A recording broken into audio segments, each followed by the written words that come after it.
자, 그럼 이제 이미지 데이터 처리하는 거는 이제 아까 그 예제를 마지막으로 이제 정리를 할게요. 경험해봐서 알겠지만 이미지 같은 경우에는 제대로 된 데이터를 준비하는 것 자체가 워낙 어려워요. 사실 우리가 지금 그냥 온라인에서 쉽게 구할 수 있는 예지 데이터 위주로 한 거지만 실제로 만든다라고 하면 수많은 이미지를 직접 준비한 다음에 포토샵 같은 걸 통해서 이미지를 또 다듬는 작업도 필요하고요. 그런 거를 몇십만 장을 준비한다라고 하는 것 자체가 아마 프로젝트에서 이미지를 활용한 거 하기는 싫어지게 만드는 요인 중에 하나일 거예요. 문자열 같은 경우는 그래도 좀 우리가 노력 여하에 따라서 그래도 괜찮은 데이터를 준비할 여지가 크기 때문에 꽤 많은 분들이 도전하는 주제예요. 자, 문자열 데이터를 처리하기 전에 먼저 문자열을 전 처리하는 과정에 대해서 먼저 이야기를 해볼게요. 그래서 19번째 예제는 문자열 전 처리고요. 사실 요 예제 자체는 그냥 비주얼 스튜디오에서 해도 되는데 그 전에 우리 사용했었던 형태소 분석이 요 예제에서 다시 한번 등장을 할 거예요. 근데 형태소 분석 엔진 주로 이제 미캡을 많이 쓸 건데 미캡 기준으로 했을 때 콜앱에다 설치하는 방법이 여태까지 했던 거랑 또 완전 달라요. 그래서 콜앱에다가 미캡을 한번 설치해 볼 겸 이제 여기에서 진행을 하겠습니다. 자, 일단은 패키지를 참조부터 좀 해볼게요.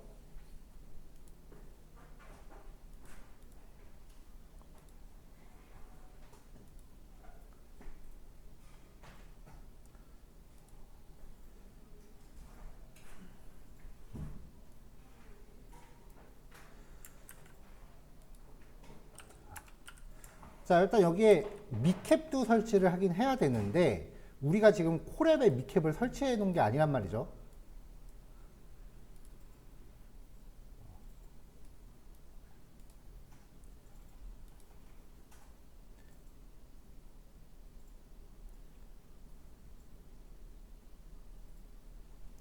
자, 그래서 이제 미캡을 설치하는 코드는 누군가가 온라인에 스크립트를 만들어 놨어요.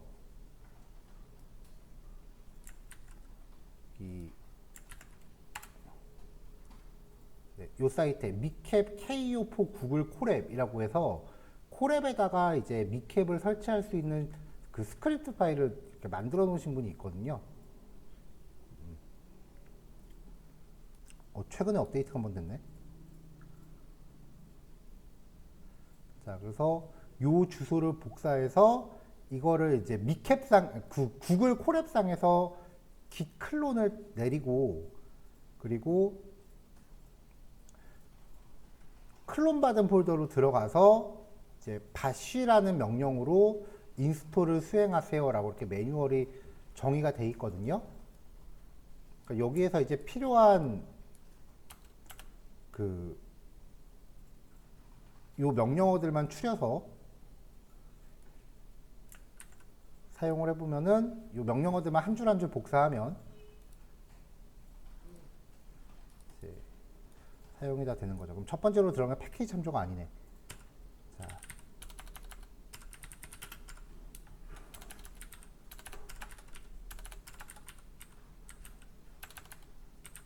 콜앱에 미캡 KOR 독 설치하기.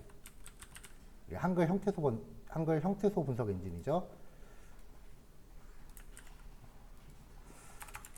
자, 한글 형태소 분석을 수행할 경우 새로운 노트북 생성할 때마다 해주셔야 돼요.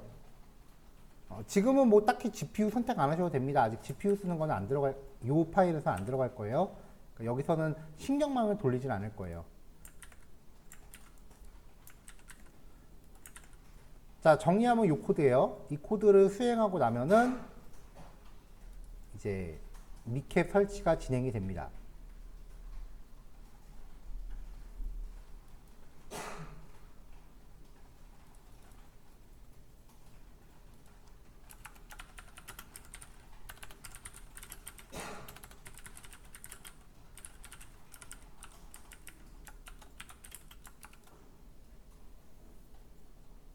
아, 퍼센트를 쓰면 안 된다고? 자, 다시.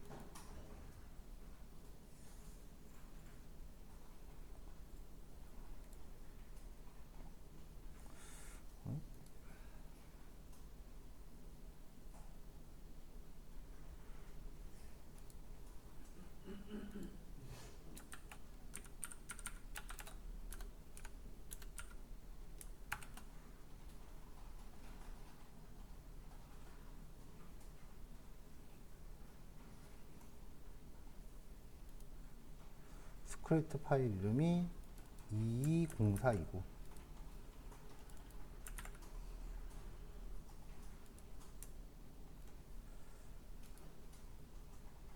자, 제가 지금 클론을 한번, 이 명령어를 한번 수행하다 중간에 멈췄기 때문에 클론 받은 폴더가 이렇게 생겨버렸거든요. 이거 삭제하고. 비어있지 않다고.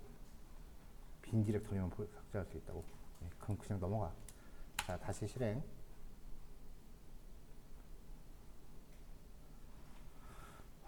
자, 요 파일을 못 찾네요. 파일 이름이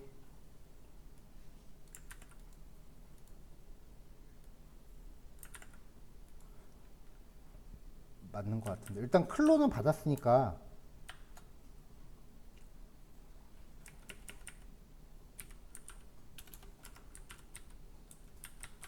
컨텐트 밑에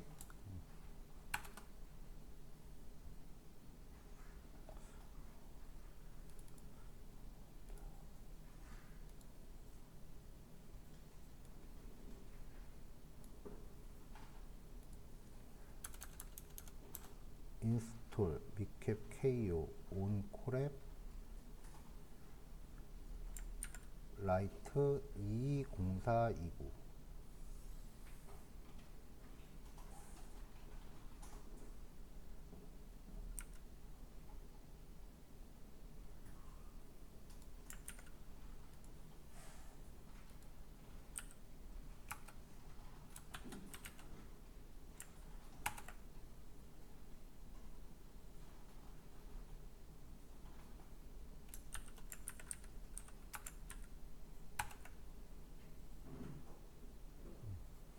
자, 이 cd라고 하는 명령어가 이제 폴더 이동하는 명령인데 이 명령을 지금 못 찾고 이 명령이 지금 폴더 이동을 안 하고 있네요.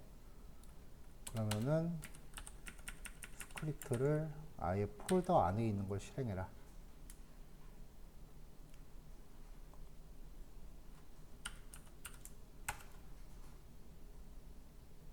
네, 실행이 되고 있어요.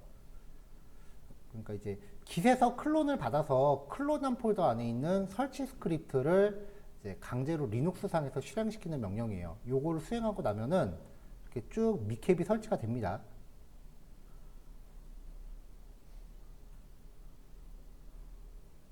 이거를 이제 그 매 파일마다 이제 이걸 해주셔야 돼요. 저번에 얘기했죠? 그 노트북 파일을 새로 만들면 컴퓨터를 새로 바꾸는 거랑 마찬가지라 그랬죠? 그러니까 요것도 이제 매번 해줘야 되고요.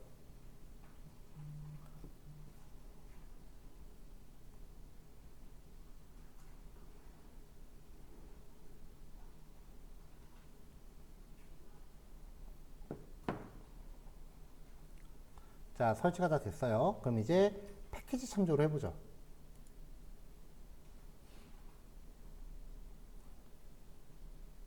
얘는 아직 돌고 있네.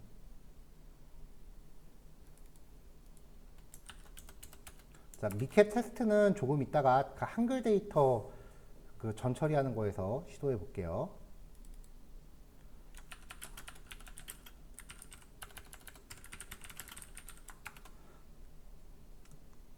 자, 미캡 패키지 참조하고요. 그 다음에 tensorflow.keras.preprocessing 전 처리하는 기능이죠. 거기 문자열 전 처리하는 거 안에 토크나이저라고 하는 패키지를 가져옵니다.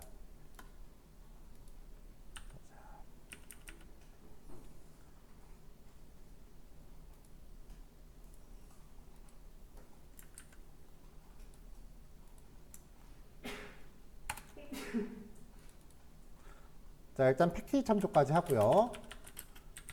문자열 토큰화. 처음에 살펴볼 문자열 전처리 방법은요, 문자열 토큰화라고 하는 방법이에요.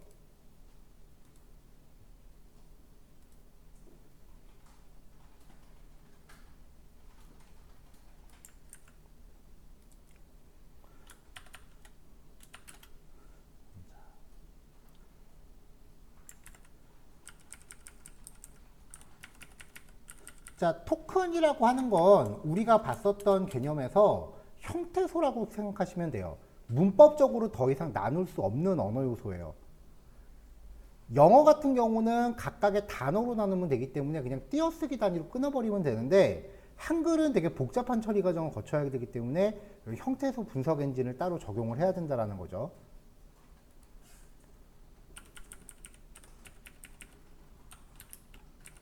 자, 그러면은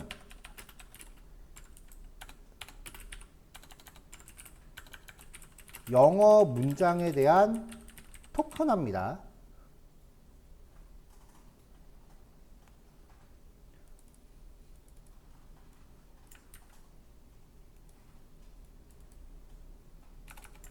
자, 일단 토큰화를 수행할 학습 데이터를 샘플로 준비할게요.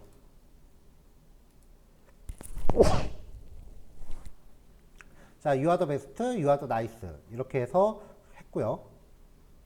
보면은 이제 세 글자, 세 개의 단어씩은 똑같은데 마지막 한 개 단어만 일부러 차이를 뒀어요.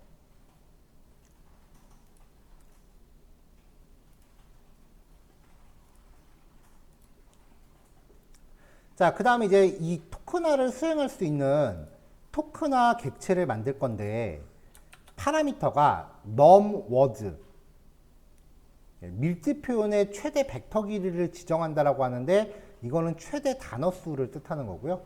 자, 그 다음에 OOV 토큰, 그러니까 데이터에 포함하지 않은 단어가 존재할 경우 대체할 단어, 불용어라고 표현을 해요. 이거를 정의를 합니다. 그러니까 무슨 말이냐면은, 지금 얘는 이제 요걸 가지고 학습을 할 거예요. 근데 이걸로 학습을 시킨 다음에 나중에 그 You are the worst라고 나오면, 그러면 전혀 학습하지 않은 새로운 단어가 등장되는 거잖아요. 그럼 얘는 무슨 말인지 몰라, 그게 마지막 단어가. 그럴 때는 그냥 이렇게 표기하는 거예요. 모르는 말이 등장했다라고 하면, 얘가 학습한 문장에 포함되어 있지 않은 단어는 그냥 다 이걸로 바꿔버리라는 거예요.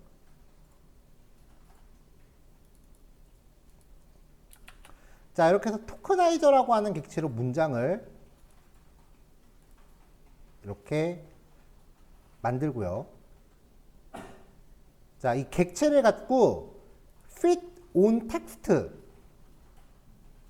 라고 하는 메서드를 호출하면서 준비된 학습 데이터를 전달해 주는 거죠. 자, 이렇게 해서 결과를 출력하면은 토커나이저.word 인덱스라고 하면은 단어를 다 이렇게 쪼개요. 쪼개면서 일련번호로 다 붙이는 거예요. 전에 제가 얘기했죠. 모든 단어들에 일련번호를 붙인다고요. 이렇게 얘기하면은 모든 문장을 리스트화 시킬 수 있어요. 그걸로 또 그냥 신경망으로 분류 분석하는 거예요. 결국은 이미지 데이터 처리랑 똑같아요.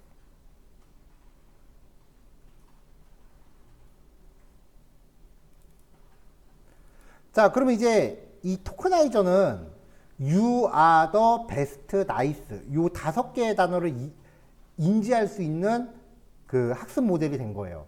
이제 얘한테 We are the best, We are the nice 새로운 문장을 줍니다. 그러면 이제 text to sequence 라는 메서드에다가 문장을 전달하면 지가 학습한 내용을 기반으로 얘를 변환을 합니다.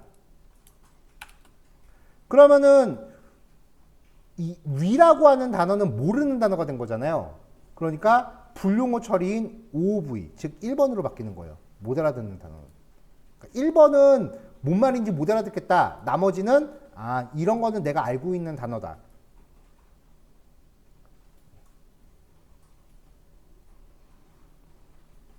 이렇게 되는 거죠.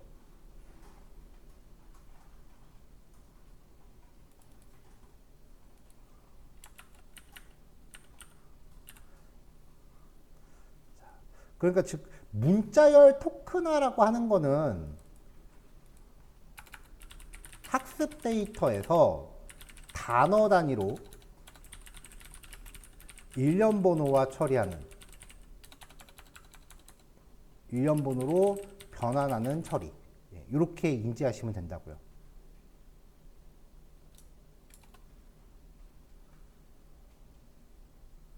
자, 그럼 이제 한글에 대해서는 어떻게 하느냐? 한글에 대해서는 미캡을 먼저 설치를 해야 돼요. 패키지 참조는 안 해도 되고. 자, 이거는 우리가 설치를 해놨으니까.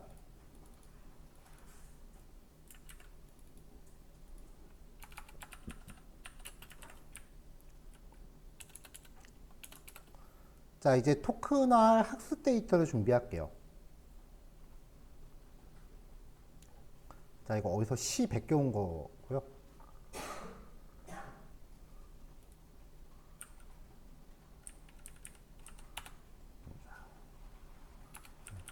이쁘게 하려면 줄바꿈 이렇게 해줘야지.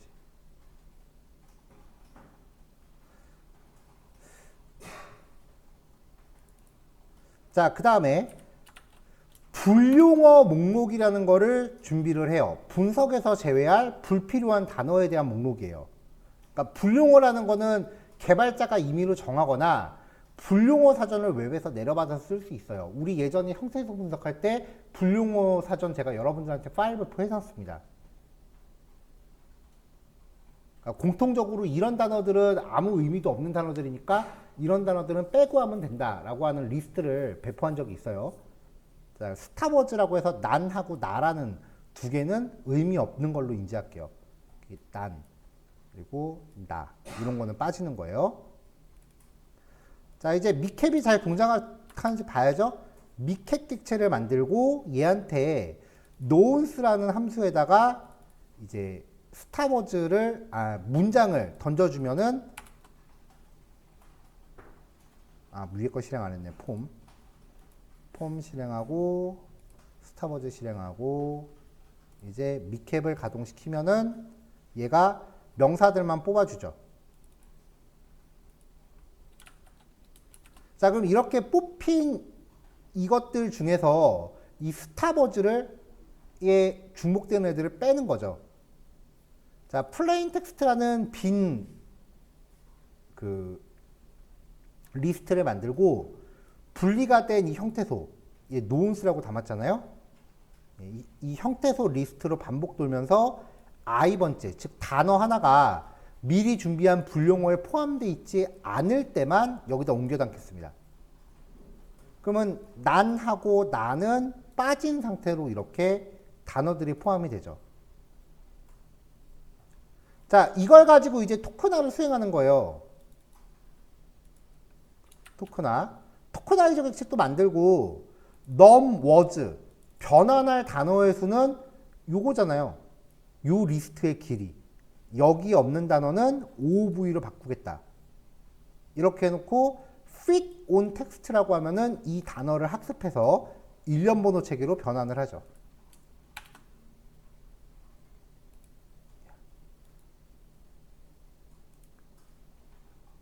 이렇게요.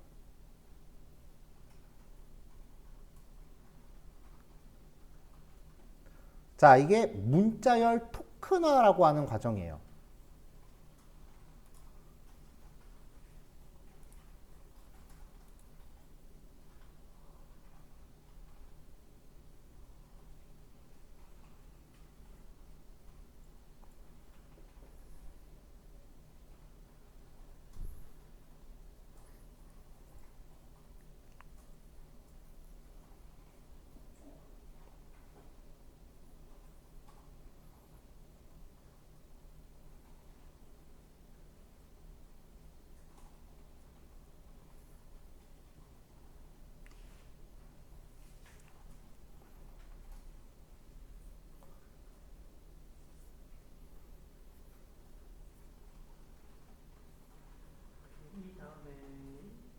어떤 문자 사입했을 때 학습되지 않은 단어가 발견이 되면 그것들은 다 1로 나오는 거지. 그렇지.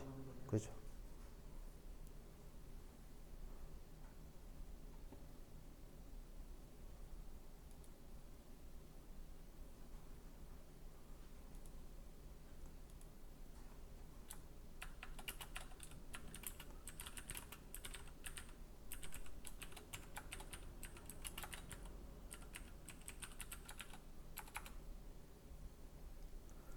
자, 그 다음에 소개할 개념은 이제 워드 임베딩이라고 하는 개념이에요.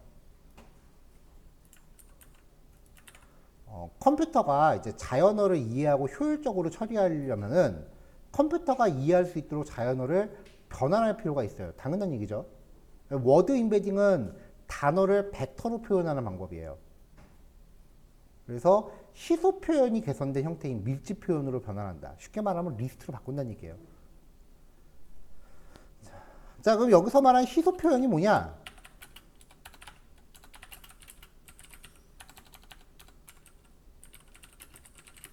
자, 희소 표현은 이미 우리가 봤던 겁니다. 원핫 벡터예요.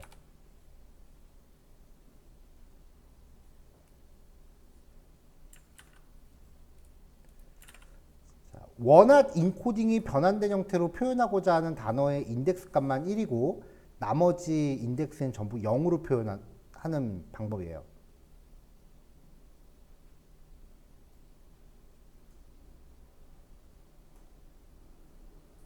그러니까 우리가 쓰는 원핫 인코딩의 변형이에요. 원핫 인코딩의 한 종류라고 표현합시다. 원핫 인코딩과 비슷한 방법. 표현하고자 하는 단어의 인덱스 값만 남기고 나머지 인덱스는 전부 0으로 바꿔버리는 방식이에요.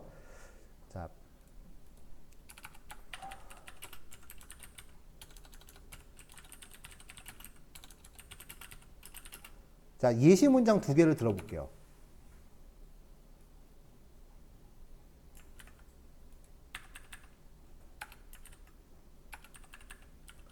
자, 머신러닝 공부는 재밌다, 머신러닝은 유용하다 이렇게 두 개가 있다고 했을 때 이거를 형태소 분석으로 처리하면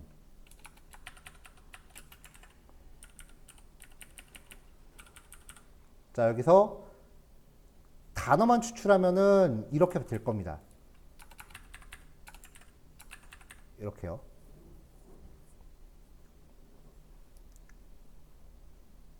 그럼 이거를 인덱스 번호로 적용해요. 토큰화 시킨다는 거죠.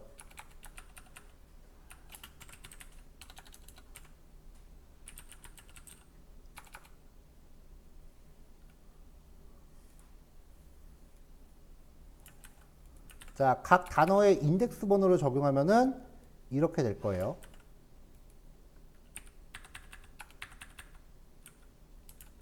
이런 식으로 되겠죠. 0, 1, 2. 그럼 얘도 0이고 얘는 새로운 거니까 3. 예를 들면 이렇게 바뀌겠죠? 자, 그러면 전체 단어는 4개죠.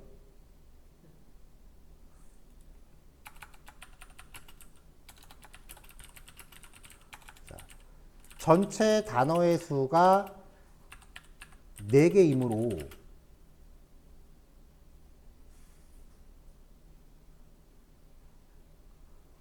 네 개의 원소를 갖는 리스트 하나의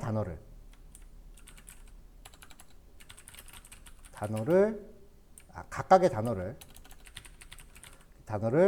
네 개의 원소를 갖는 리스트 안에서 원핫 인코딩으로 표현합니다.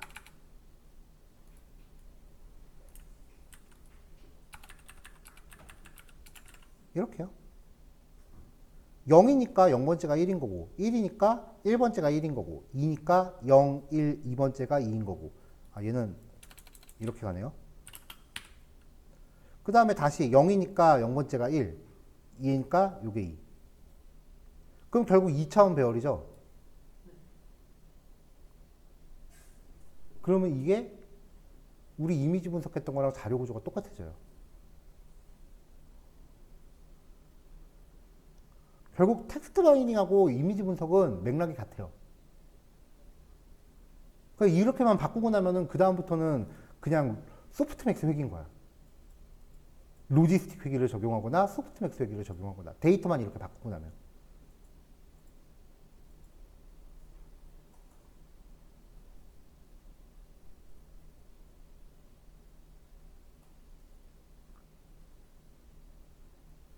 자, 여태까지 우리가 했었던 지도학습의 치명적인 약점이 뭐였냐면요. 주어진 종속 변수 이외의 내용은 판단할 수 없다는 겁니다. 우리 처음에 했을 때 종속 변수 2개짜리는 되게 잘 맞췄죠. 처음에 봤을 땐 신기하다 정도로 맞췄는데 종속 변수가 이제 많아지기 시작하면 애가 되게 못 맞춰요. 그렇죠? 그러니까 얘가 잘 맞추는 거를 만들려면은 판단할 수 있는 가지수가 많아지면 안 돼. 그럼 모든 머신러닝이 마찬가지예요. 높은 정답률을 위해서는 정답의 가지수를 높여주면 안 돼요. 이게 지금 여러분들이 알고 있는 모든 인공지능이란 애들의 원리예요. 저는 이거를 깨닫고 나서 진짜 별거 없다. 쓰지 마라. 그냥 내가 하는 게 낫겠다라는 생각이었어요.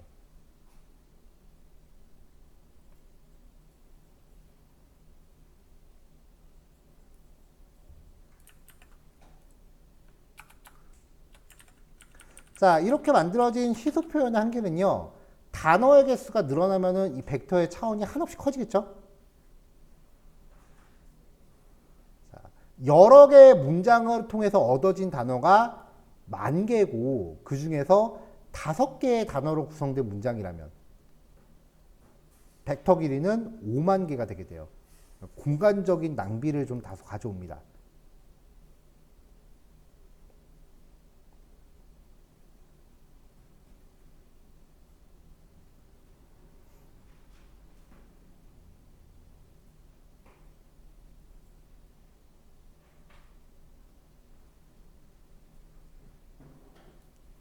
자, 그래서 이 방법은 쓸데없이 이제 메모리 낭비가 좀 심해서 여기서 좀 개선된 방법이 밀집 표현이라는 방식으로 또 임베딩을 해요. 1번, 2번 맞나? 자, 밀집 표현은요, 희소 표현의 반대예요. 그 벡터의 차원을 단어 집합의 크기로 결정하지 않고 단어 집합의 차원으로 결정하면은 한도 끝도 없이 커지니까 그냥 단지 분석가가 설정한 임의의 값으로 모든 단어의 벡터의 차원을 똑같이 맞추는 거예요. 그 특징이 0과 1이 아닌 실수를 원소로 가져요. 그러니까 이런 게 있으면은 그 1번이라는 단어가 있으면은 이렇게 바꾸는 게 아니라 그냥 1이라고 쓰는 거죠.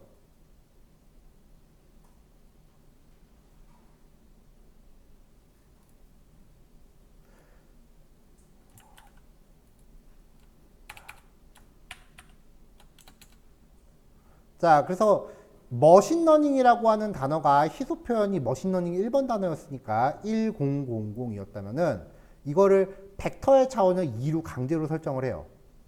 예, 그러면 이렇게 표현이 되는데 수치값은 임의의 값이에요.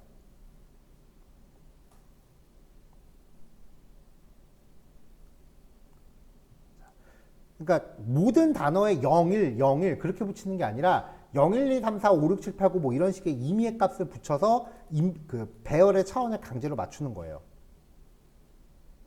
그래서 결과적으로 벡터 차원이 이게 조밀해졌다라고 해서 이거를 밀집 벡터라고 불러요.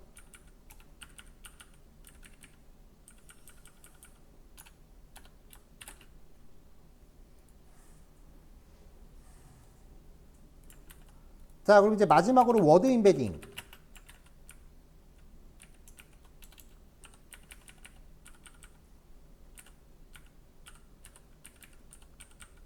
자, 단어를 밀집 벡터 형태로 표현한 거고요. 케라스에서는 토큰화한 단어 벡터를 임베딩이라는 함수한테 전달해서 학습층을 쌓음으로써 적용을 합니다. 그러니까 쉽게 말하면 단어에 랜덤한 값을 갖는 밀집 벡터로 변환한 다음에 인공신경망에 가중치를 넣어서 학습하는 방식이에요.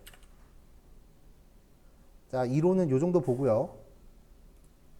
네, 구글 드라이브 올라갔으니까 이제 확인하시면 되고, 네, 잠깐 쉬었다가 이제 영화 리뷰 일단 문장 데이터 분석에 대해서는 일반적으로 할 수 있는 게 감성 분석이라고 해서 긍정인지 부정인지를 판단하는 거예요. 그래서 이제 또 학습용으로 오픈되어 있는 데이터 중에 이제 영화 리뷰 글을 분석하는 거를 해볼 텐데, 자, 우리가 봤었던 여태까지의 모든 그 머신러닝 학습 데이터는 대부분 출처가 캐글이었거든요. 캐글은 외국놈 사이트죠. 쉽게 말하면은 얻을 수 있는 대부분의 학습 데이터는 출처가 외국 사이트예요. 그러니까 지금 첫 번째로 우리가 분석하려는 문장은 뭐겠어? 일단 영어예요.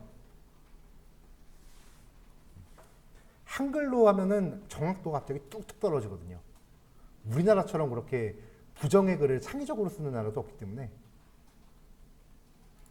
일단은 영어를 놓고 먼저 좀 이따 해볼게요. 자, 요거 잠깐 정리하시고요. 지금 34분이니까 3시에 만납시다. 자, 20번째 파일이죠.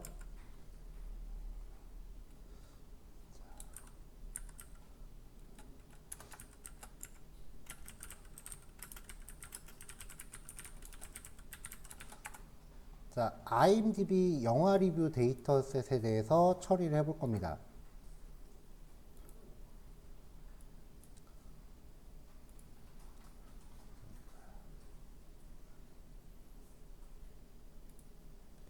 자, 늘 사용했던 헬퍼는 업로드를 할게요.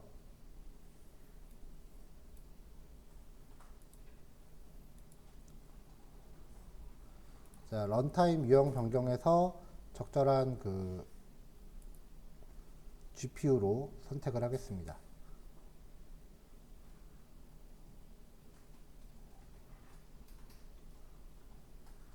저도 이번 달치 유료 다 썼나 보네요. 아, 유료도 할당량이 있어요? 우대하는 다른 버전이 있고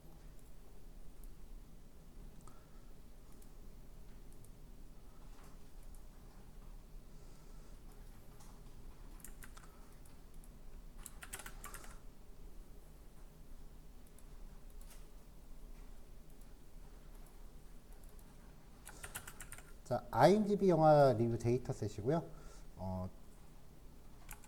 탄소폴로 안에 내장되어 있는 테라스 안에 내장되어 있는 영화 리뷰글 5만 개 데이터와 각 데이터에 대한 레이블 데이터. 긍정은 0, 부정은 1이에요. 로 이루어져 있습니다.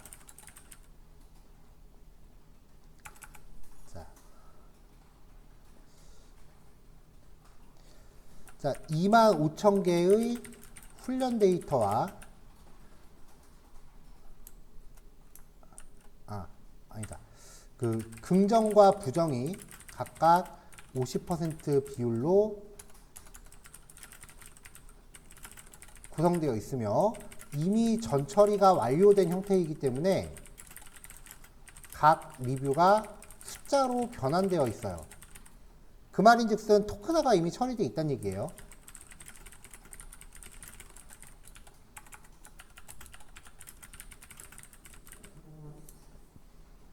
자, 일단 패키지부터 준비하죠.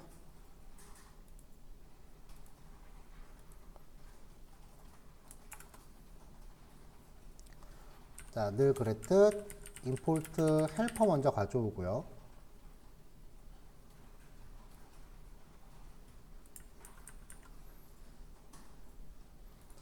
자, 그 밖에 이제 텐서플로우를 위한 패키지들 미리 가져올게요. 파이플롯하고 판다스, 스위본, 넘파이 뭐 이런 건 기본적으로 가져오고, 그 다음에 층 쌓기 위한 시퀀셜, 자, 댄스층 필요하고, 임베딩, 플래튼, 얘는 마지막에 1차원으로 다 바꾸는 거라 그랬죠? 데이터셋 패키지 안에 IMDb라는 애 필요하고요. 체크 포인트는 안 가져와도 되고, 자, 토큰화 길이, 그 다음에 그 문장 길이를 일정하게 통일시키는 용도로 이따 패딩이라는 처리를 또 할 거예요. 패드 시퀀스라는 애가 필요하고요. 자, 트레인 테스트 스플릿하고 컴퓨전 매트릭스, 혼동행렬 보는 거죠. 자, 이렇게 패키지들을 가져오겠습니다. 쭉 진행할게요.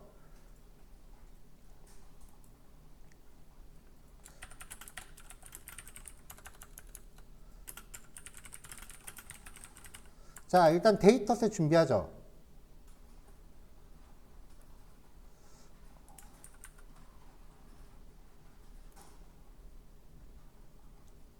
자, 데이터를 가져올 때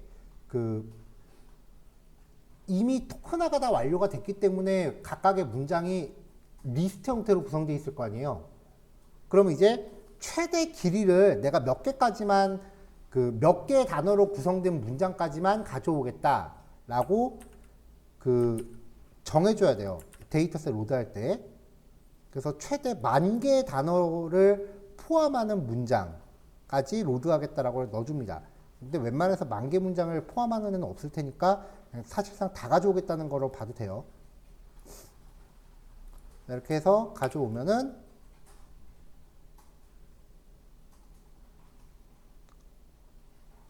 훈련 데이터 25,000개, 검증 데이터 25,000개, 그리고 레이블도 각각 25,000개씩 돼 있죠. 자, 전처리가 완료된 거기 때문에 여기선 전처리 안 해도 되죠.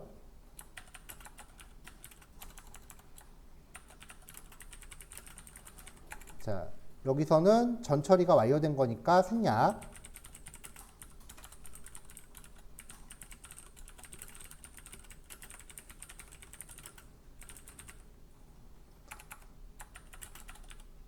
자, 그 다음에 이제 탐색적 데이터 분석.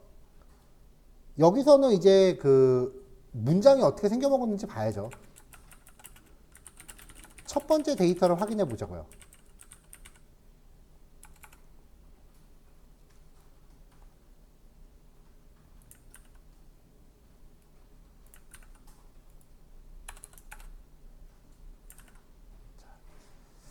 자, X트레인에 대해서 0번째 거를 출력해 보겠습니다.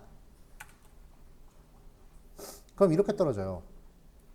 이미 각각의 단어들이 이렇게 쭉 일련 번호화 돼 있다는 거지. 무슨 문장인지는 알 방법이 없죠.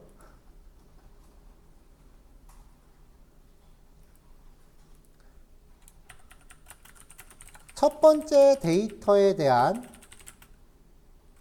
레이블 확인하기. 그러니까 종속 변수가 뭔지 보겠다는 거죠. 자, 요 데이터에서는 긍정이 0이고 부정이 1이거든요.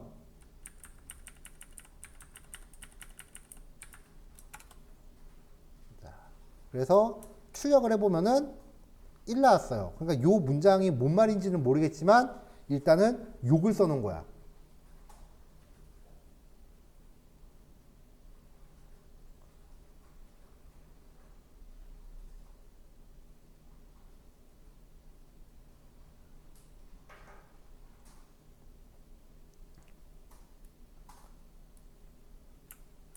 자, 그러면 얘가 과연 어떤 단어들을 이렇게 바꾸고 있는지도 이 데이터셋 안에 내장이 되어 있습니다. 그래서 각 단어별 토큰 번호를 확인해 볼게요. imdb.getWordIndex라고 하는 함수를 호출하면 단어별로 일련 번호를 담고 있는 딕셔너리가 리턴이 돼요. 이렇게 쭉 리턴이 돼요.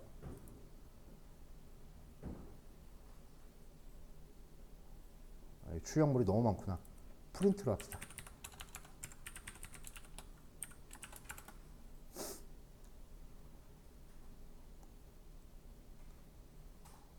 자, 그럼 이렇게 쭉 출력이 된 거죠.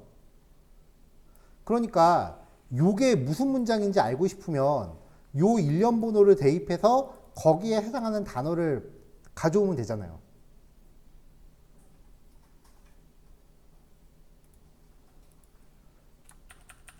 자, 그래서 첫 번째 훈련 데이터 훈련 데이터에서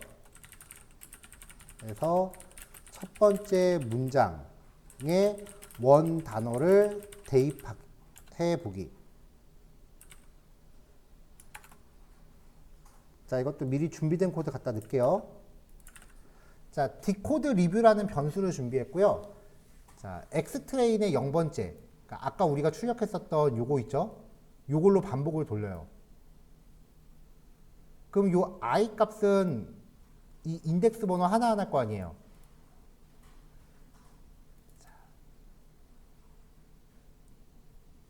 자, find라는 변수 일단 물음표를 하나 넣어놨고요. 그 다음에 아까 준비했던 이 워드 인덱스, 이 워드 인덱스로 반복을 돌리면은 하나, 둘, 셋 이런 것들이 떨어지겠죠. 자, 근데 지금 요 워드 인덱스 같은 경우는요, 그 API를 보면은 실제 토큰 번호보다 3 큰 값이라고 그 설명에 나와 있어요. 그러니까 여기에서 3을 뺐을 때 요 값이 되는 거예요. 자, 그래서 i에서 3을 뺀 게 이 워드 인덱스의 인덱스와 같으면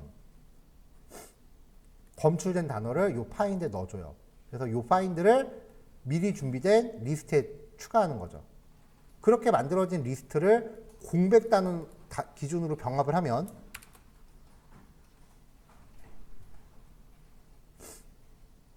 물음표로 나온 거는 그 단어가 불용어이기 때문에 그래요.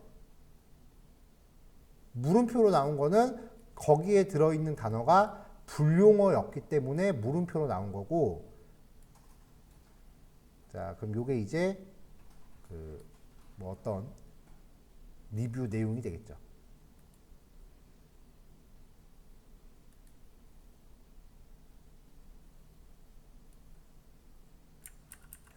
자, 구글 번역기 한번 돌려볼까?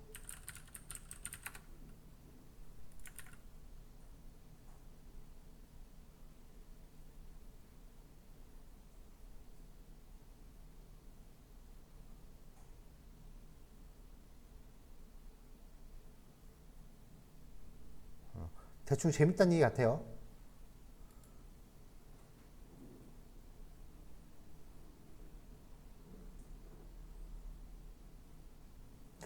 그럼 이게 레이블 값이 0이 부정이고 1이 긍정인가 보다. 부정, 긍정. 왜냐면 내용을 보니까 재밌다는 얘기 같은데 이제 첫 번째에 대한 값이 1이니까요. 여기도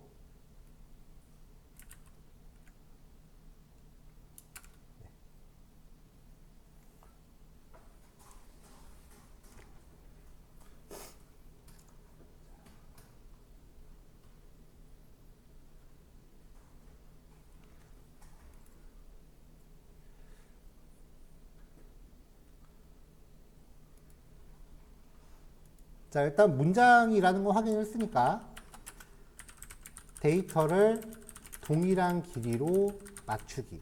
이게 무슨 얘기냐면은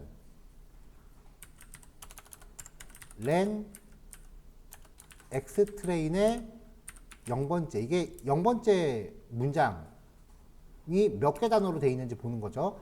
218개 단어로 되어 있대요. 근데 이제 1번째 문장을 보면은 얘는 189개로 되어 있대요, 단어가. 문장 하나를 단어만 뽑아서 리스트를 바꾼 건데 문장끼리 단어 수가 당연히 다를 거 아니야. 어떻게 모든 사람이 똑같은 단어를 써갖고 똑같은 단어 수를 써서 문장을 구성해요. 근데 이렇게 되면 이제 머신러닝한테 그 학습되는 데이터의 쉐이프가 다 제각각이라는 얘기잖아요. 그래서 이거를 다 똑같이 맞춰야 돼요. 이거를 다 똑같이 맞춰야 돼. 이 배열의 리스트의 길이를 다 똑같이 맞춰줘야 돼요. 이게 워드 임베딩이거든요. 자, 임베디드 층을 사용하기 위해선 시퀀스 데이터, 문장이에요. 시퀀스 데이터의 길이가 전부 똑같아야 됩니다. 그래서 길이를 맞추기 위해서 패드 시퀀스라는 함수를 쓰고요. 내가 정해준 길이보다 짧으면은 0으로 계속 채워 넣는 거고, 더 길면은 잘라버려요.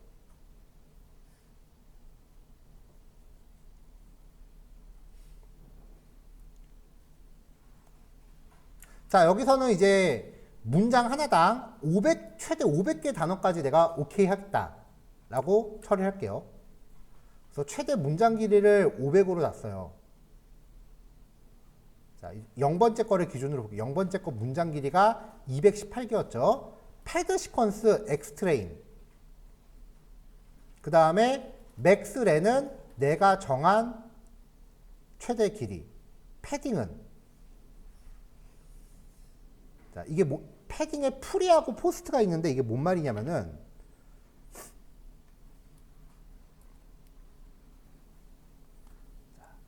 어쨌건 여기부터 여기까지 최대 길이를 500 원소가 500개인 리스트로 만들 거예요.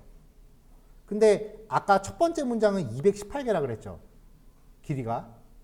그러면은 첫 번째 문장을 이렇게 앞에다 놓고 나머지 뒤에다가 0을 채워 넣는다. 그러면 포스트. 리스트가 이렇게 있을 때 일단은 문장을 뒤에다가 때려박고 앞에다가 0을 채워 넣는다. 라고 하면 프리.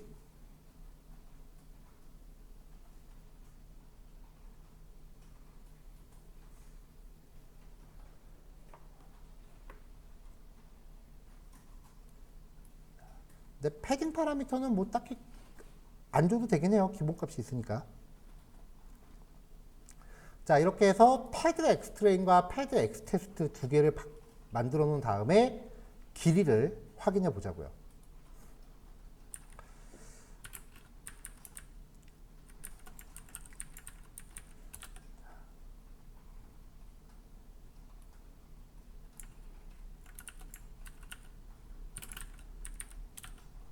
자, 218개, 189개였어요.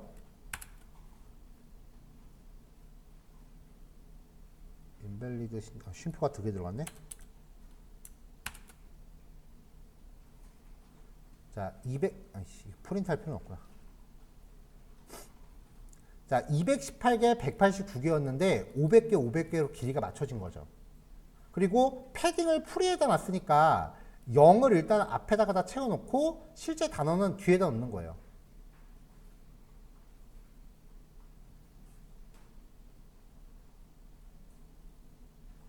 이런 식으로 이제 리스트의 길이를 다 맞추면은 결과적으로는 이게 아까 이미지 데이터랑 비슷한 과정이 되는 거죠.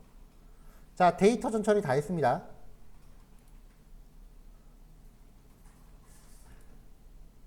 자, 이제요.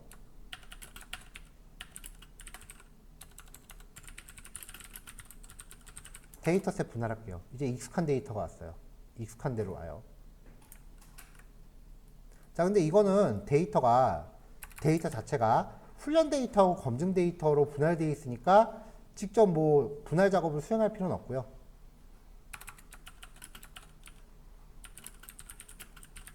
자, 모델부터 만들죠.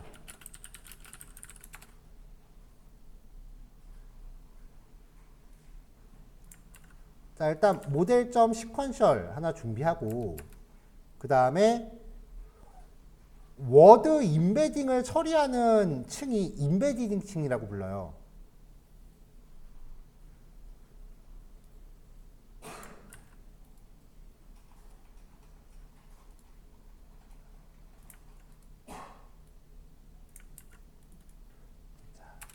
자, 임베디딩 층은 모델의 첫 번째 층으로만 쓸 수 있고요. 이제 주로 이제 순환신경망하고 연결해서 사용을 해요. 자, 그래서 여기에 첫 번째 층으로 임베디딩이라고 하면서 인풋팀 넘 오브 월스, 아웃풋팀 32, 인풋 랭스는 맥스렌. 아까 맥스렌 값 우리가 정했죠. 자, 파라미터 설명은요. 인풋팀 인자는 학습 데이터에 사용된 단어의 개수예요. 우리가 아까 최대 단어를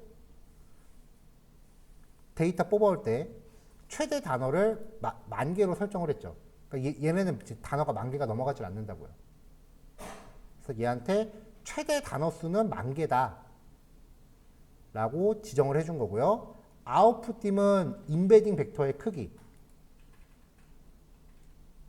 보통 32로 정합니다. 자, 이렇게 만들고 나면 얘는 이제 층이 첫 번째 파라미터 논, 그 다음에 500, 그리고 32 이런 식으로 출력이 만들어져요. 자, 500은 여기 인풋 랭스로 지정했던 맥스 렌의 길이랑 같고요. 32는 그 임베딩 벡터 크기랑 같아요.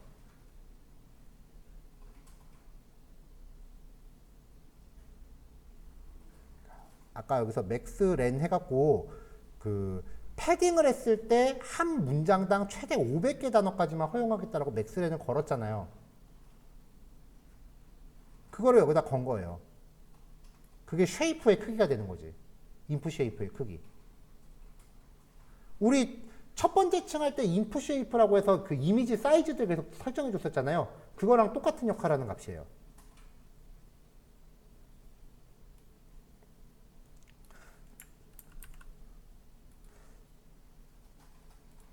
자, 그 다음에 이제 출력되는 층을요, 전부 1차원으로 바꿔요. 그 다음에 댄스 층에다 연결합니다. 지금 이거는 종속 변수가 0 아니면 1이죠. 그러면은 액티베이션 함수는 뭐예요? 시그모이드지. 그러면은 손실률은 뭐겠어요? 바이너리 크로스 엔트로피죠? 이렇게. 결국은 이진분류야. 새로운 거 있어요? 전처리만 달라지는 거지 학습 과정은 똑같다고요.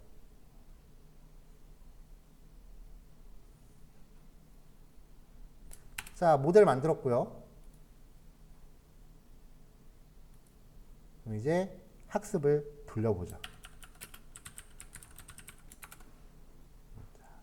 자, 예제 데이터니까 그렇게 오래 걸리지 않을 거예요. 모델 접힌 패딩한 거, 패드 엑스트레인 종속 변수 넣어주고, 자, 배치 사이즈 32, F폭 30, 이건 그냥 500개 돌리고.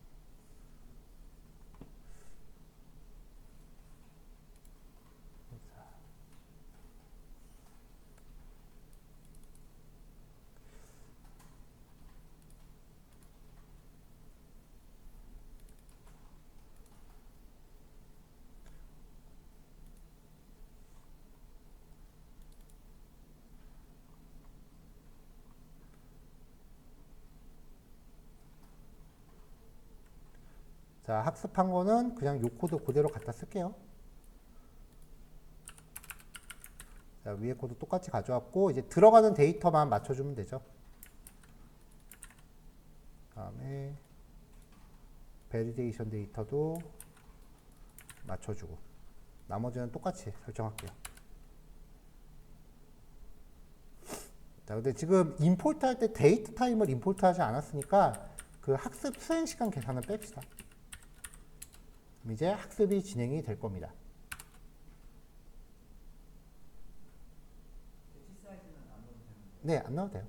배치 사이즈가 그거예요. 한 번에 몇 개씩 묶어서 학습해라. 안 넣어도 돼. 그러면 대신 얘가 한 번에 한 개씩 학습하는 거지.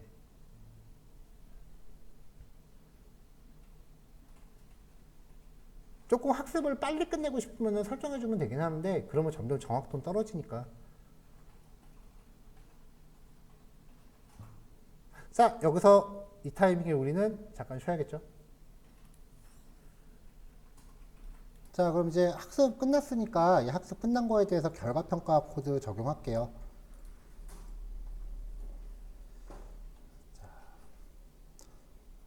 자, 차이가 좀 크네요. 이렇게 쭉 벌어졌다라는 거 알 수 있고요.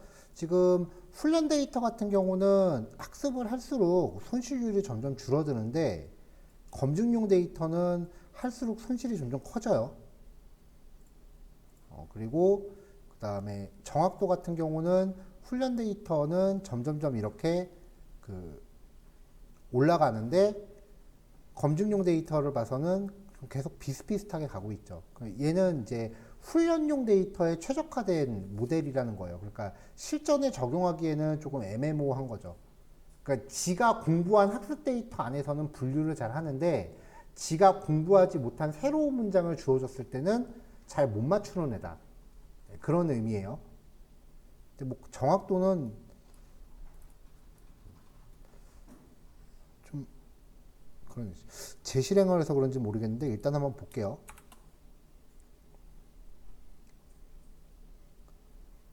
자, 25,000개의 검증 데이터가 한 개의 경우의 수를 갖고 있고요. 이거를 이제 싹 다 1차 배열로 변환을 하겠습니다. 자, 요거를 이제 실제 Y 테스트 데이터하고 그 다음에 요거를 반올림해서 결과. 자, 근데 얘가 지금 테스트 데이터보다는 검증 데이터에 대해서 한번 확인을 해볼게요. 검증 데이터를 상대적으로 잘 맞췄으니까.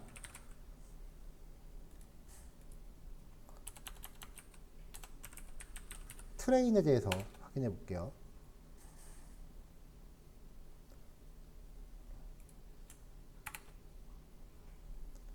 자, 그러면 여기도 Y 트레인으로 접목을 해야겠죠? 트레인.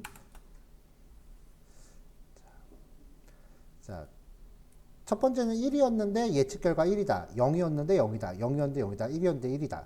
0이었는데 0이다. 상대적으로 잘 맞추네요. 자, 트레인하고 그 다음에 예측치에 대해서 혼동행렬 확인해 보고요. 한 번밖에 안 틀렸어요. 훈련 데이터에서는.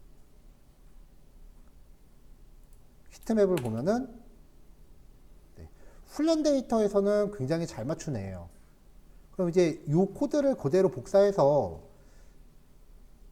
여기가 이제 트레인이 아니고 테스트에 대해서 어떻게 대응하는지도 보면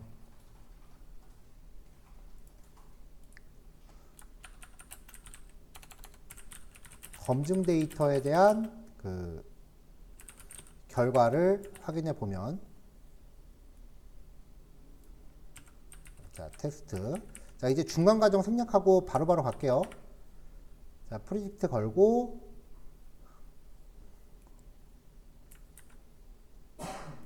요거를 1차원 배열로 바꿔서 1차원 배열로 바꿔서 이걸로 데이터 프레임 구성하고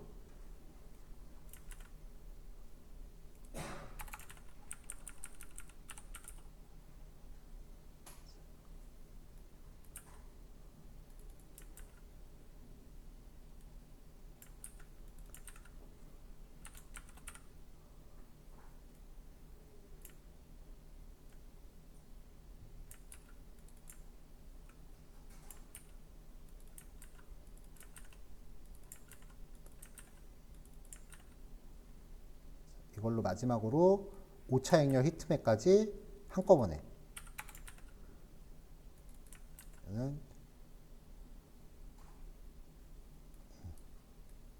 데이터 프레임도 구성해야 되니까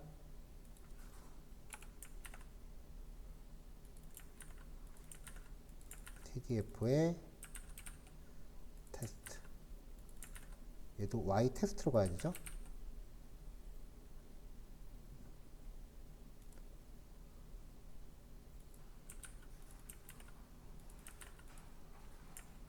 자, 이렇게 해서 네. 자, 훈련 데이터에 대해서는 되게 잘 맞췄는데 이제 검증 데이터를 놓고 보면은 한 10% 정도씩은 놓치네요. 근데 이 정도만 돼도 쏙 나쁜 거라고 보이진 않아요.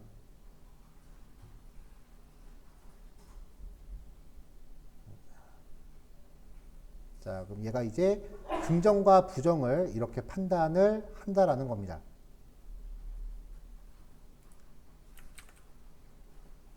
한글 데이터를 처리한다라고 하면은 이제 그 한글 데이터를 형태소 분석을 걸어서 워드 인베딩까지 가는 이 전처리 과정만 그 여러분들이 추가적으로 넣으시면 되는 거예요.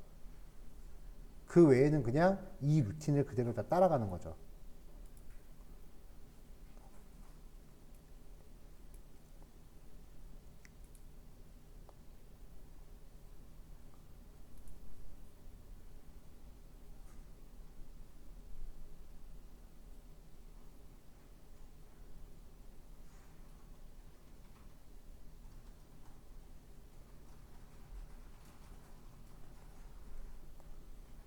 자, 일단 요거 실습하시면 될 것 같아요. 4시 반까지면 충분하죠?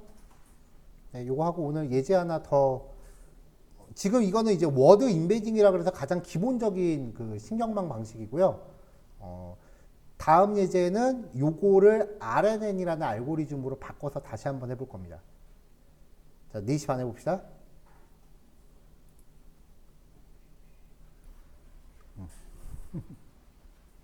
자, 다시. 이게 내일 쓸 예제 데이터인데, 그, 어디선가 여러분들이 크롤링을 해서 문장을 수집하면은, 이거에 대해서 긍정인지 부정인지를 여러분들이 직접 다 나눠야 된다라고요. 왜냐면은 이게 전부 다 지도학습이기 때문에 답을 줘야 돼요. 지금 이거는 이제 그 소시적에 그래도 하나는 제대로 해봐야지 싶어서 열심히 모은 다음에 그 라벨링해서 긍정 만건, 부정 만건에서 문장 데이터 2만 건을 긁어 모아놓은 거예요. 아, 2만 건이란다. 20만 건.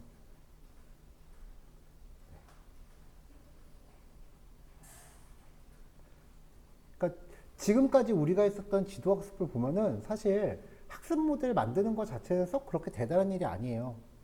양질의 데이터가 양질의 모델을 양질의 분석 모델을 만들어내요. 그러니까 데이터를 어떻게 준비하느냐가 제일 중요한 거고, 두 번째는 그렇게 준비된 데이터 안에서 어떻게 하면 이제 최적의 모델을 이끌어내느냐. 그러면 그 하이퍼 파라미터를 바꿔가면서 계속해서 테스트를 돌려봐야 되는 거죠. 거기에서 또 시간 투자가 굉장히 많이 필요한 거고.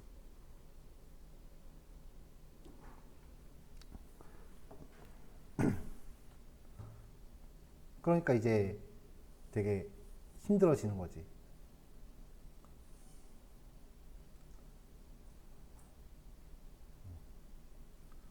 자, 얘는 이제 내일 사용하기로 하고요.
자, 그럼 이제 새로 또 파일 하나 만들게요.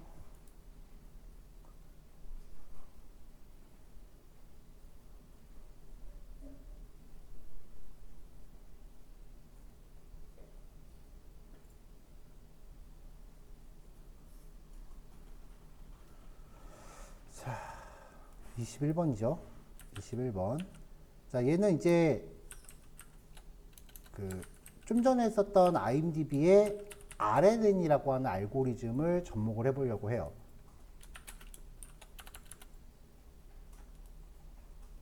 오늘은 이제 RNN을 영어로 처리하고 내일 이제 한글 데이터를 처리하는 걸로 넘어갈 거예요. IMDb RNN. 자, 이 RNN은 텍스트 분석을 위해 개선된 알고리즘입니다. 이게 개선된 알고리즘의 종류.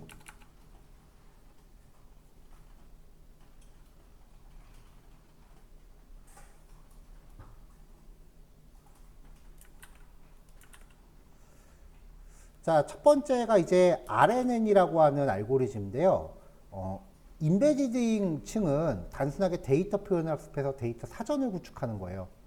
근데 유사한 의미의 단어를 비슷한 공간에 매핑할 수 있지만 아까 요 맥락이랑 맞는 질문을 지훈님이 해주셨는데, 그리고 창을 닫아버렸다.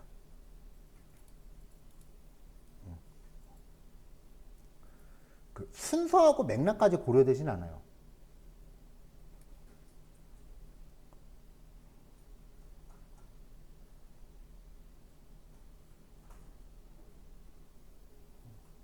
그러니까 단어의 순서나 맥락까지 고려되진 않고 그냥 일치하는 단어가 얼마나 많이 포함되어 있느냐만 보는 방식이라는 거지. 그래서 순환신경망이라고 하는 게 이제 RNN인데 이 문제를 해결하기 위해서 고안된 층이에요. 컨볼루션 신경망에 반대되는 개념이라고 하는데 뭐 그런 좀 복잡한 이야기는 넘어가고요.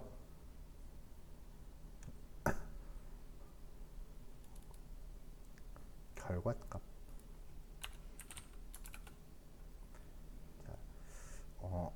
우리가 봤었던 CNN은 학습층이 대체로 한 층의 뉴런들이 다음 층의 뉴런을 계산하기 위해서 이렇게 진행이 되는데 RNN은 한 층의 뉴런들이 다음 층을 위해서 사용되면서도 현재 층의 또 다른 계산을 하기 위해서도 사용이 돼요. 그래서 순환신경망이라고 불러요. 자, 근데 이 RNN도 조금 구닥다리예요. 왜냐면 이제 RNN 같은 경우는 점점 갈수록 정확도가 떨어진다라는 단점이 좀 있어서 그걸 그라디언트 문제라고 하거든요. 그거를 보완하기 위해서 LSTM이라는 방식이 나와요. 아마 사전에 많이 들어보신 분, 사전에 이제 텍스트 마이닝 알고리즘 들어보신 분들은 LSTM까지는 이름을 들어봤을 거예요. 그래서 RNN에 비해서 이제 그레디언트 손실 문제가 발생하지 않도록 해주는 거다. 뭐 그 정도 개선된 거다라고만 보시면 되는데 나중에 끝판왕이 나왔어요. 그 RNN의 일종인데 LSTM보다 구조가 더 간략해요. 그리고 굉장히 자랑스럽게도 한국 사람이 만든 거야. 얘가 제일 좋대요. 그럼 이제 우리는 텍스트 분석을 하게 되면은 이제 뭘 해야 되냐? 셋 중에 정확도가 뭐가 제일 높은지를 보면 되죠. 왜냐면 이제 이게 문장 구조에 따라서 효율적인 알고리즘이 그때그때 달라요. 그래서 이 예제의 원래 이름은 RNN, LSTM, 그 다음에 GRU. 요 세 가지 알고리즘을 한꺼번에 보고자 하는 예제예요. 왜냐면 결국은 알고리즘 종류에 따라 텍스트 전처리는 똑같거든요. 알고리즘 종류에 따라 학습층 쌓는 것만 달라지니까.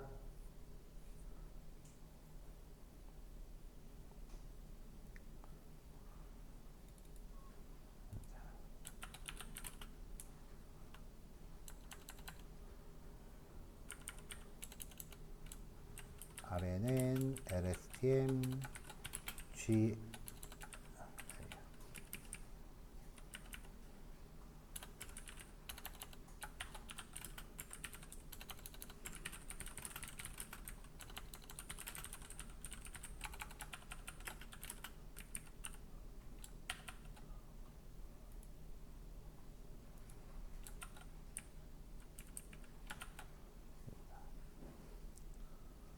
자, 여기 이제 알고리즘의 종류고요.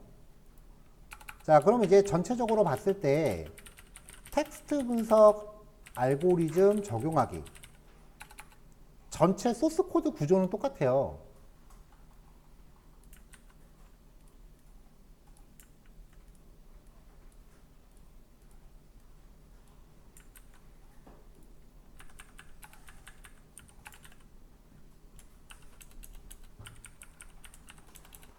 자, 먼저 패키지 준비하고 데이터셋 준비하고 데이터 전처리, 탐색적 데이터 분석. 탐색적 데이터 분석은 문자를 토큰화하고 데이터를 동일한 길이를 맞추는 거죠. 패딩. 그 다음에 데이터셋 분할. 여기까지 똑같죠. 그 다음에 이제 모델을 만들어요. 모델 정의하고 학습하는 거죠. 학습 결과 평가 적용. 지금까지 우리가 했던 거랑 별 차이 없죠. 자, 전체 소스 코드는 지금까지의 예제들과 동일하게 진행이 될 거예요.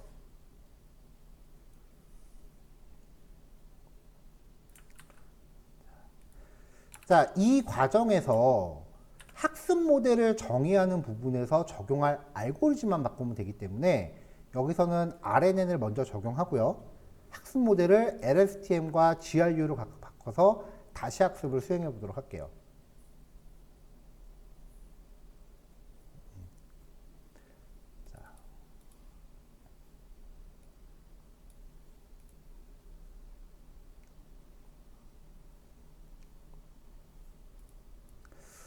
자, 그러면 이제 패키지 준비합시다. 자, 아까 예제를 제가 헬퍼를 업로드를 안 하고 해갖고 쉬는 시간 사이에 2번인가 다시 돌렸어요.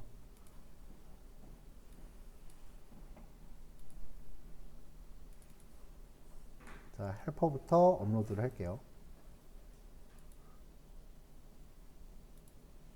그 다음에 런타임 바꿔야죠.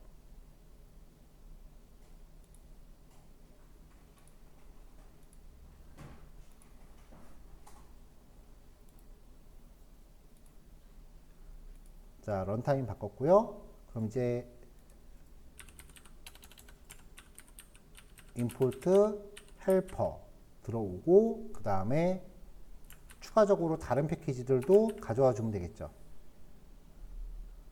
자, 모델 체크 포인트는 여기서 안 쓸 거고요. 자, 레이어, 덴스층, 인베디딩. 인베디딩은 뭐 사실 요 예제에서 지금 쓸 건 아니에요. 아니다. 인베디딩 층은 일단 무조건 한번 들어가요. 그리고 1차원 배열로 바꾸기 위해서 플래튼 들어가고요. RNN, 심플 RNN이라고 하는 계층이 있고요. LSTM, GRU라고 하는 그 층을 쌓기 위한 레이어들이 또 있어요.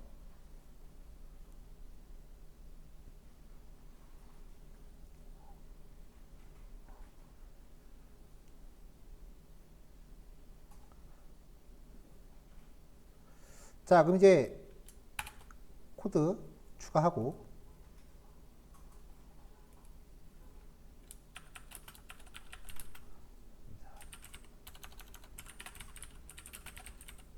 자, 데이터셋 준비해야죠.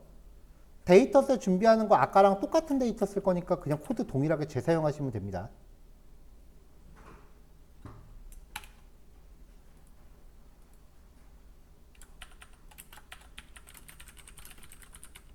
자, 여기서는 데이터 전처리 생략했었죠. 자, 여기서는 데이터 전처리 생략했었고요.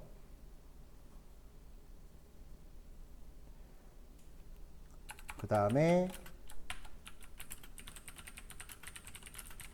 탐색적 데이터 분석 과정. 먼저 데이터를 동일한 길이로 맞추죠. 이거를 패딩이라고 한다 그랬어요. 자, 아까 우리 최대 500자로 맞췄었죠? 아까 사용했었던 코드 똑같이 하시면 돼요.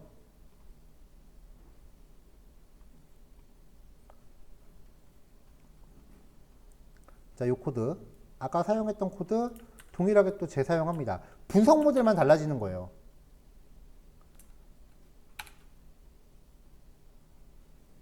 자, 패딩 다 끝났고.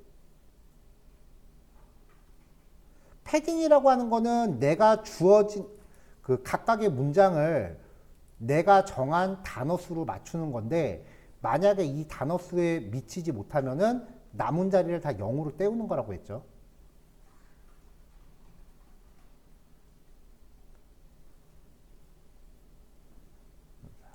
근데 이건 이 자체가 탐색적 데이터 분석이라기보다는 동일한 길이를 맞춘 건 이게 전처리로 보는 게 맞겠다. 전처리 과정으로 보는 게 맞겠네요.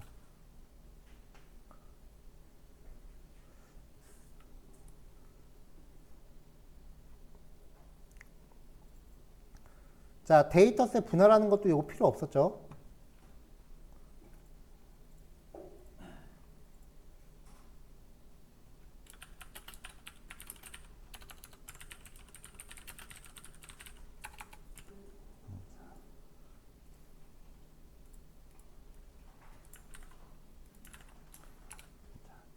자, 지금 여기에서 이게 예제 데이터이기 때문에 당연히 긍정과 부정의 비율이 맞을 거다라고 생각하고 있기 때문에 탐색적 데이터 분석을 따로 안 하고 있는데 그 여러분들이 실제로 수집한 데이터라고 하면은 이거 긍정하고 부정 그룹으로 나눠서 집단별로 데이터가 몇 개씩 있는지 빈도수 같은 거 확인하고 넘어가야 돼요. 만약에 긍정 데이터는 3만 건인데 부정 데이터는 10,000건밖에 없다. 그러면 비율이 안 맞으니까 학습 효율이 떨어진다고요. 그럼 이제 부정의 데이터를 긍정에 맞춰서 더 늘려줘야죠. 그러니까 그런 거를 확인하기 위해서 탐색적 데이터 분석은 한번 들어가는 게 맞는 거예요. 지금은 다 예제라서 그냥 건너뛰고 가는 거지. 그러니까 무조건 모델을 만들어서 돌리는 건 아니라고요.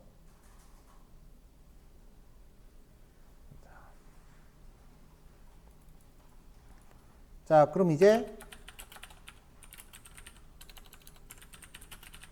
모델 개발을 해볼게요. 그럼 모델 정의부터 해야겠죠?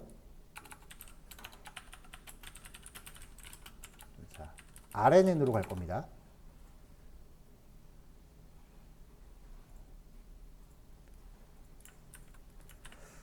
그리고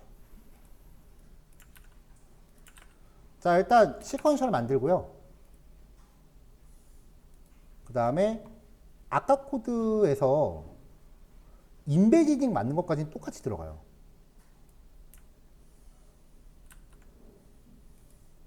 인베디딩 맞는 것까지는 똑같이 들어가요. 근데 그 다음에 층이 하나 더 들어가. 모델.add simple RNN.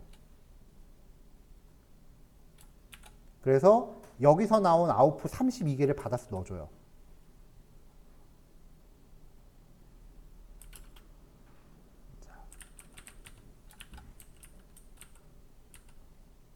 자, return sequences라는 파라미터를 true로 줍니다. 그리고 얘는 드롭 아웃층을 따로 안 만들고 드롭 아웃 파라미터가 들어가요, 여기에. 왜냐면 안 그러면 너무 오래 걸리니까 한 15% 데이터는 학습하지 말고 건너뛰어라 라고 설정을 하는 거예요. 그 다음에 recurrent dropout이라고 하는 파라미터도 하나 잡아주세요.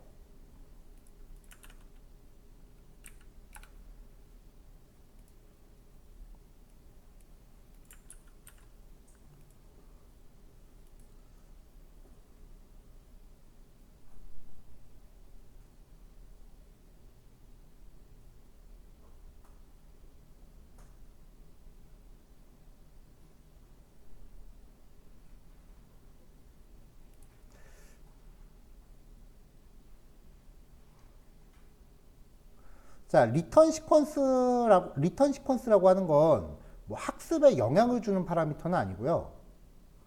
보통 시퀀스라고 하면 어떤 흐름이잖아요. 얘가 이제 그 결과를 이제 표시해 줄 때 중간 과정까지 다 그 결과를 표시해 줄 거냐, 아니면은 중간 과정 다 건너뛰고 맨 마지막 것만 출력해 줄 거냐를 결정하는 거예요.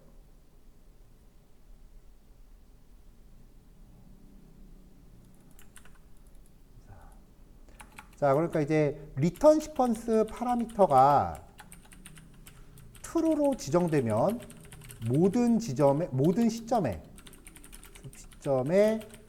은닉 상태를 출력해 줍니다.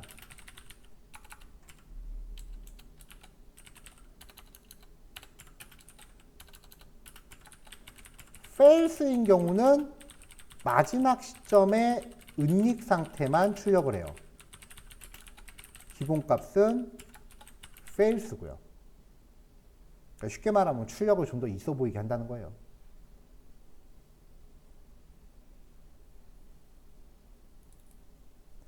자, 드롭아웃은 이제 몇 %는 학습하지 말고 건너뛰어라. 랜덤하게 건너뛰어라는 거고요.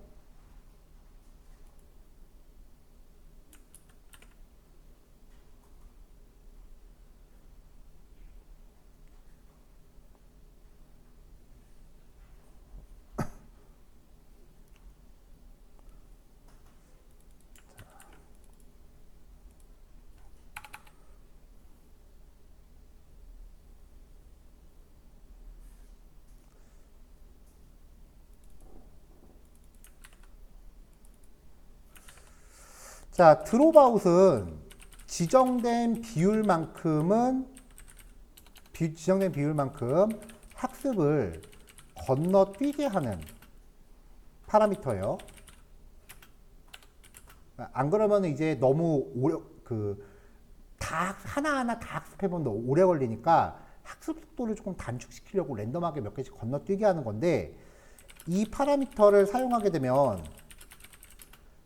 그 과거 학습 정보를 잃어버릴 확률이 높아져요. 그에 따라 모델 성능이 나빠질 가능성이 있어요.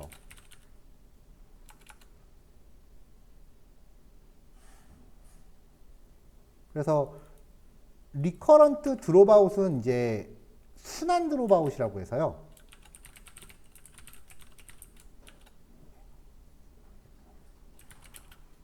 이 순환 드롭아웃은 과거 학습 정보를 잃어버리는 문제를 해결하기 위해 적용하는 옵션이에요. 되게 못하는 것 같아요. 읽어버리는 어디? 지금 안경을 안 쓰고 있어서. 학습 정보를 이렇게 아. 설명할게요. 아니 그 위에 한 점. 읽어버릴.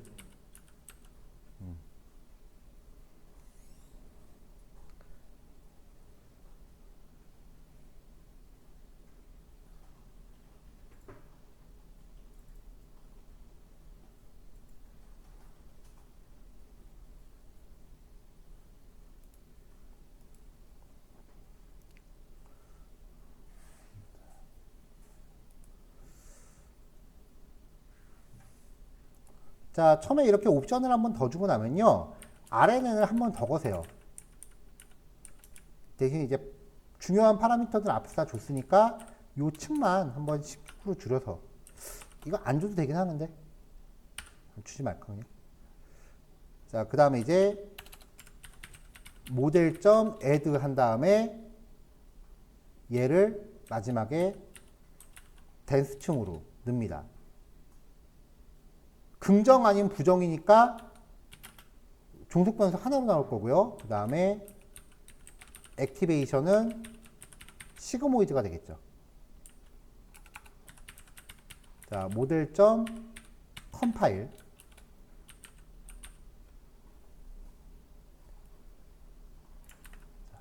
결국은 얘도 긍정 부정을 분류하는 문제니까 이진 분류가 되는 거죠. 얘가 이론은 진짜 되게 어마무시하는데 그 엄청난 이론을 다 이 한 줄에 다 때려 박은 거예요. 자, 이제 모델 썼으니까 이후 코드는 아까 그냥 똑같이 쓰시면 됩니다.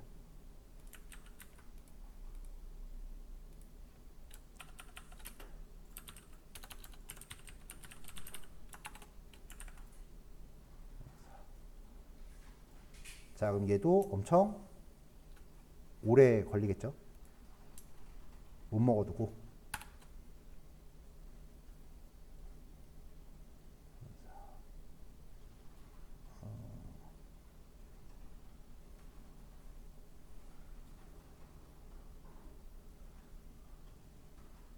엑스패드.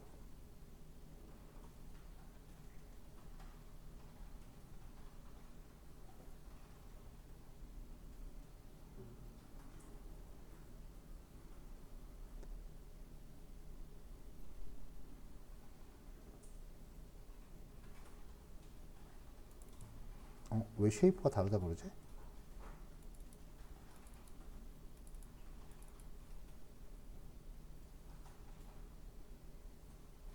패드 X 트레인, Y 트레인, 패드 X 테스트, Y 테스트.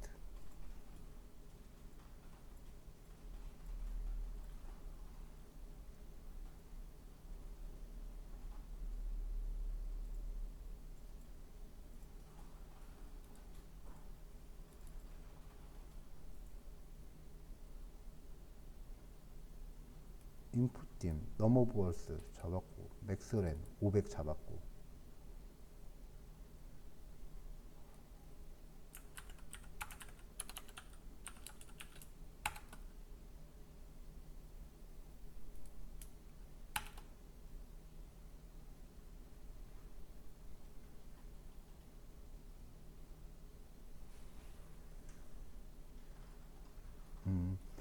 네, 층을 하나 더 넣어줘야 되네요. 일단 옵션 하나 잡고 들어간 인풋 절반으로 줄여서 16.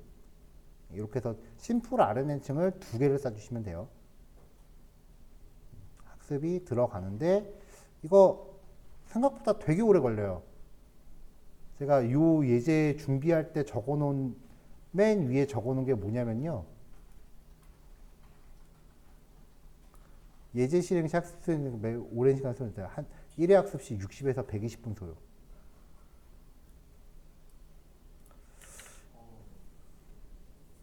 뭐 오늘 수업 끝나기 전에 결과 볼 수 있기를 기대해 봅시다. 자, 설명은 여기까지 할 거고요. 이따 결과 나오면 결과만 체크하고 넘어갈게요. 이제 드라이브에는 있으니까 여기까지 정리 필요하신 분들은 정리하시면 됩니다. 자, 녹화는 일단은 꼭 끌게요. 이따 결과 볼 때 뭐 녹화를 재개할지 안 할지는 뭐 이따 봐서 하고. 일단 여기서 유튜브 한번 정리해야겠어. 엄청 오래 걸리죠?